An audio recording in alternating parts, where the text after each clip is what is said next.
teman-teman semuanya. Perkenalkan, nama saya Maria Felixa Elvaneta Pakung. Saya dari kelas 11 MIA 4. Pada video kali ini, saya akan membahas materi tentang karya tulis ilmiah.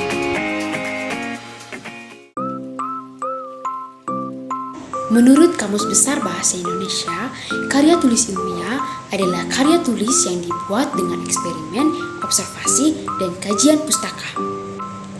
Seorang ahli bernama Broto Wiccoyo berpendapat bahwa karya tulis ilmiah adalah ilmu pengetahuan yang memuat fakta dan dibuat dengan metodologi penulisan yang baik dan benar. Jadi, karya tulis ilmiah adalah bentuk tulisan yang berisi informasi berdasarkan penelitian atau observasi yang telah dilakukan. Informasi tersebut bersifat objektif, faktual, logis, dan sistematis. Nah, teman-teman tadi sudah mengetahui pengertian dari karya tulis ilmiah.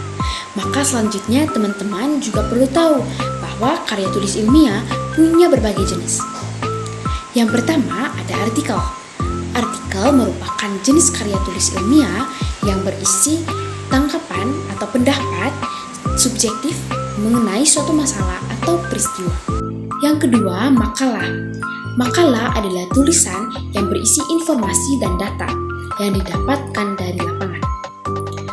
Makalah bersifat empiris dan juga objektif. Yang ketiga, skripsi. Skripsi adalah jenis karya tulis ilmiah yang berisi pendapat penulis berdasarkan teori yang telah diterbitkan. Skripsi biasanya ditulis oleh seorang mahasiswa untuk mendapatkan gelar S1. Yang keempat, tesis. Tesis adalah jenis karya tulis ilmiah yang berisi pengetahuan baru yang didapat dari penelitian yang telah dilakukan.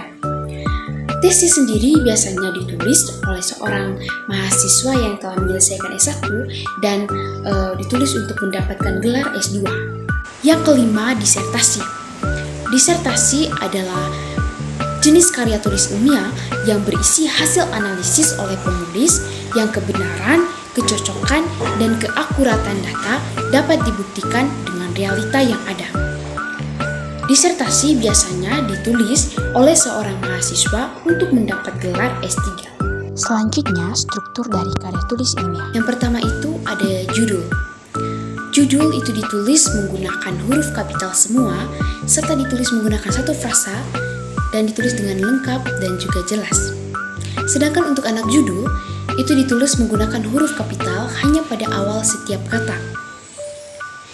Sedangkan untuk kata penghubung dan juga kata depan itu tidak ditulis menggunakan huruf kapital. Struktur yang kedua ada pendahuluan. Pada pendahuluan ini secara umum terdiri dari 4. Yang pertama adalah latar belakang. Nah, pada latar belakang ini menjelaskan alasan mendasar mengapa penting persoalan tersebut dibahas atau dikaji. Kemudian yang kedua itu ada rumusan masalah. Nah, pada rumusan masalah ini berisi pertanyaan mengapa dan bagaimana mengenai persoalan yang membingungkan. Kemudian yang ketiga ada tujuan penelitian. Tujuan penelitian ini merupakan pernyataan tentang fokus pembahasan. Lalu yang keempatnya itu ada manfaat penelitian, yaitu berisi kegunaan dari penulisan karya ilmiah ini. Struktur yang ketiga yaitu kerangka teoritis atau dikenal juga dengan kajian pustaka atau juga disebut dengan landasan teori. Nah, pada bagian ini kita mengidentifikasi dan mengkaji teori yang relevan. Jika kita menggunakan metode kualitatif atau metode deskriptif, maka kita tidak perlu menambahkan hipotesis. Jika kita menggunakan metode kuantitatif, maka perlu untuk menambahkan hipotesis pada bagian yang ketiga ini.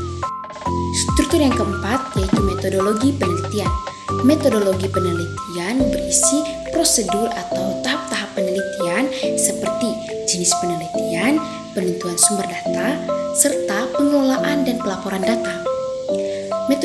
Metodologi penelitian ini ada 3. Yang pertama ada metode kualitatif, ada metode kuantitatif, dan yang terakhir ada metode deskriptif. Struktur yang kelima yaitu pembahasan.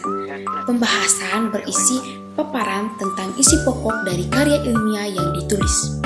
Struktur yang keenam yaitu kesimpulan dan saran. Kesimpulan yaitu pemaknaan kembali dari seluruh unsur penulisan karya ilmiah. Sedangkan saran berisi masukan ataupun rekomendasi yang ditulis oleh penulis sendiri. Struktur yang ketujuh yaitu daftar pustaka.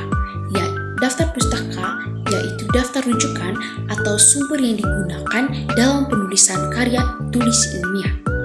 Biasanya daftar pustaka itu ditulis secara berurutan dari A sampai Z.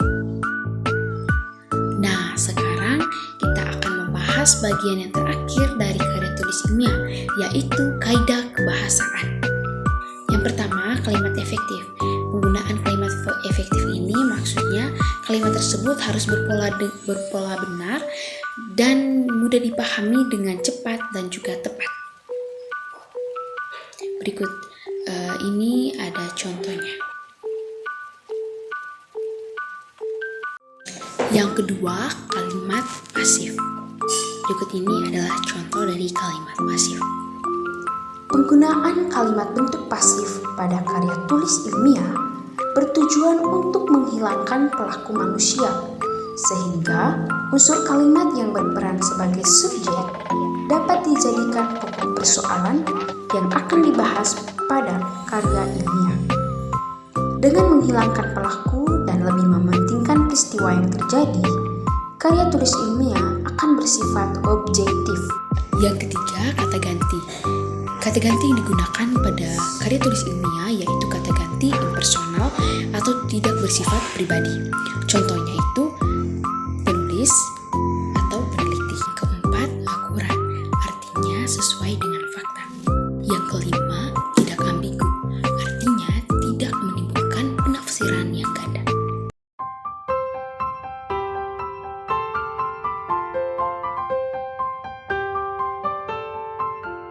Akurat, artinya sesuai dengan fakta. Yang kelima,